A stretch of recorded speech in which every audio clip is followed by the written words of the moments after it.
Okay, game 2 between Team Liquid and FaZe is about to begin. Stronghold Search and Destroy will be the map. And if you missed the first video, FaZe, they won the hard point in a pretty convincing fashion. I believe that was on evac, if I'm not mistaken. Anyways, none of that matters. Search and Destroy. Let's get this one going.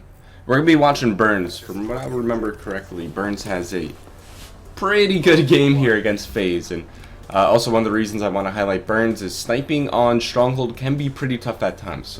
For the most part, you see it as kind of like an information game, but Burns finds a way just to have a huge impact with the sniper here. You saw him get the first kill onto Clayster there behind the bomb site, and you can see how Team Liquid, they're fanning out across the map. They have all the lanes covered, so Burns doesn't have to worry about getting flanked. As they kind of trade some kills off, it's 3v2 now favoring Liquid. Burns gets a pretty decent shot there onto Enable, and then just turns and burns onto Zuma right there. And it's okay that even if Burns died, right, he had a teammate essentially right next to him to help him out. So on defense, he actually puts the sniper away, and this is really good. Sniping on defense really only used at like the back trees here. Can I go to free cam? Yes, I can. So sniping is really like only prevalent on this Jeep. You can kind of thrust up and look through these trees. But anyways, let's take a look at the Team Liquid setup here on defense. You got Merc watching bottom mansion. You have Study on the B bomb site, and Apathy playing back to back essentially with Burns top mansion. So this is more of an aggressive setup for the defensive side. I would say more of a standard setup would be having somebody lay under the table to watch the cross, and maybe have, you know, one person bottom mansion, one person like top kitchen, and of course the guy playing in the back watching the bunker flank as well as across to the B bomb site.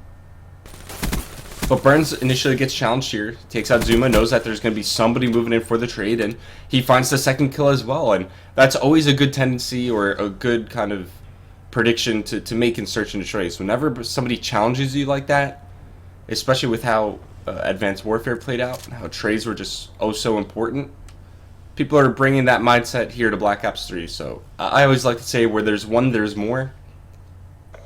So start walking around with that kind of mindset. They know Attach is the last one alive. It's a 1v4. They know exactly where he's located, and just like that, Study picks up the kill, making it 2-0 to Team Liquid.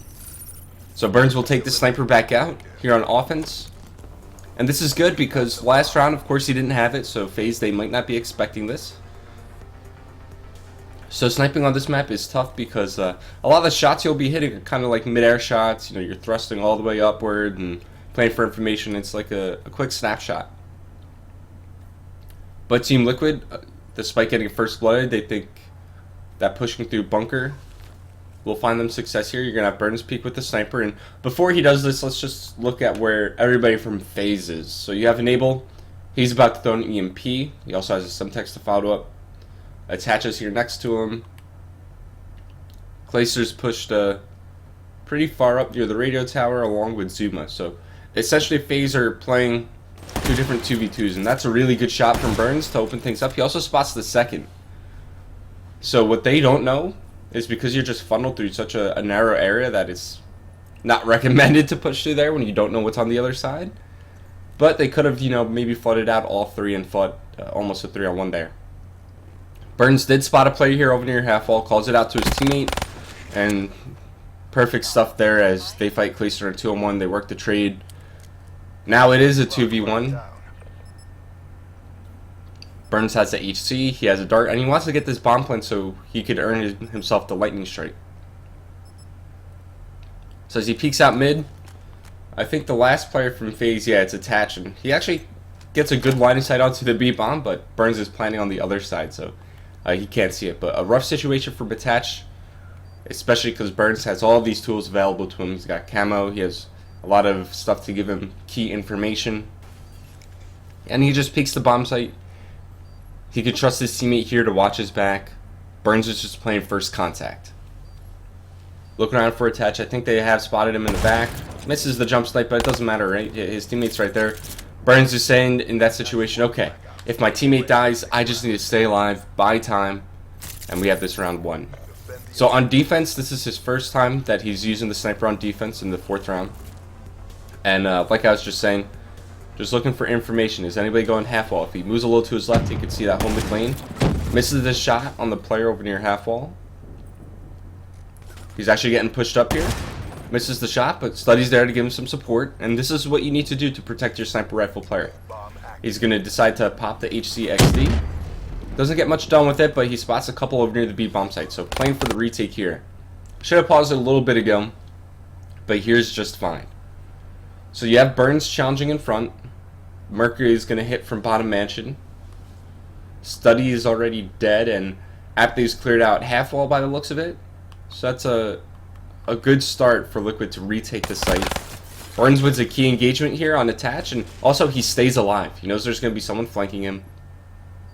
He gets challenged here with the RK5, makes quick work of Clayster. Just like that, there's only one player left from FaZe. Burns plays his kind of bait right there. Just getting on the bomb as soon as possible and forcing the defensive player in that situation to peek out and kill him. I mean, just really the best way to go about it, as Liquid surge out to a 4-0 lead. And then Burns goes ahead and puts the sniper back away. So FaZe, they've seen 2 snipers on offense. They've seen 1 sniper brought out on defense. And this time around, Burns is just completely changing the pace. I have to imagine, yeah, this would be for an active camo play. So he moves right in towards top mansion, checks his corners, runs into a grenade, and he lives through it, and he gets first blood for his team. So I'd say that's good execution from camo. He sees one player moving up the stairs, and he's like, okay, what's the point of even chasing this player? I'm all by myself. I have no one here to work the trade. I have the bomb in my hands. We have the man advantage. Just go ahead, gets the bomb down. And now he's just waiting. I don't know what's going on with his gun model, but it's probably something in theater. Anyways, 4-on-2. Better situation for Liquid. It seems like they've just been a step ahead of FaZe throughout every single round so far in this game. And just like that, they go up 5-0. 5-0 versus FaZe. Plus, you still have a lightning strike. You still have a dart. I'm sure some of his other teammates are earning specialist abilities. And this time he puts away... well, he doesn't bring out the sniper again. He brings out the M8. So just throwing all these different looks at FaZe can really throw the other team off pace. You know, when you're trying to predict what the other team is going to do, switching it up every round is the best way to combat it. Burns, he does die there, so I'll pause it. Who's alive for Liquid? Let's take a look at Apathy. It seems like he has a bigger impact throughout the rest of this round. Anyways, it's a 2v2. Apathy does spot one here over near top mansion, lays down some good shots, and Apathy is such a confident player, and you don't really expect him to be challenging as much as he does, but he's obviously very confident in his gun skill as of late. He's been hitting, I mean, at least when we've seen Liquid play on like broadcast stuff, he's been having a huge impact on the game. So it's a 1v2 for Apathy. It's all on you. Bring this home. He's going to be playing for information, see if anybody crosses towards the back of his base. If the bomb gets planted at B, it's a quick rotation there. And he's also 50 points from the HCXD by the looks of it. So 20 seconds remaining. He's going to check one bomb site. It's B. Takes down Zuma, but Clayster's right there for the trade kill. So we'll move back to Burns, as it's going to be Liquid back into offense. And he's going to bring the sniper back out. So this is great while you have Study using overdrive, by the way. But you still have the lightning. You still have the dart. You might as well just play around them, right? Apathy of first blood onto Zuma, but Burns gets hit by the quick flank. So that's something you always need to look out for, especially when you're playing against FaZe. Zuma loves to flank. So that's going to be Study with the bomb. He's got forward position near the B site, but he's all alone. Nobody here can make the trade, and it looks like it's all up to Merc in a 1v3. Alright, so let's watch this go down. So there's a minute remaining. The bomb has been dropped. Catches one out of position over near middle map, and he's immediately expecting to get flanked. And I think he just wants to abandon this area. Not sure what Attach was doing there. Maybe expecting him to come along the outskirts. But now it's a 1v1. And Merc was, he's kind of deducing where the final player could be. So let's just pause this and reason things out. So you catch one out middle map. So that's the mid lane covered. You catch one out over near the outskirts. That's like the far right lane. Exactly where Merc is covered. So the only things that are kind of open are his flank and that mid alley. So he's expecting the last player to be near that side of the map, because you'd want like all your bases covered, right? Cover each and every lane. And now he's just playing a sneaky corner, but he's got to be careful because he still needs to get the bomb down, and time is not on his side. Last seconds. Bring this home. So he's just waiting, just trying to see if he could get a glimpse of a player, and just hits perfect timing there as he clutches the 1v3 on Enable to close out the game. Really a near perfect search and destroy played from Team Liquid. Like I said before, it seemed like they were a step ahead of FaZe every single time. Their teamwork was better, their work trades better. Burns had a huge impact with the sniper rifle, and then Merc just seals the deal with the 1v3 at the end there. So really nice to be able to go over some Team Liquid gameplay. They're one of the top challenger teams out there. I hope they can make it into Stage 2. I think this is a very fun team to watch. I'm a big fan of them.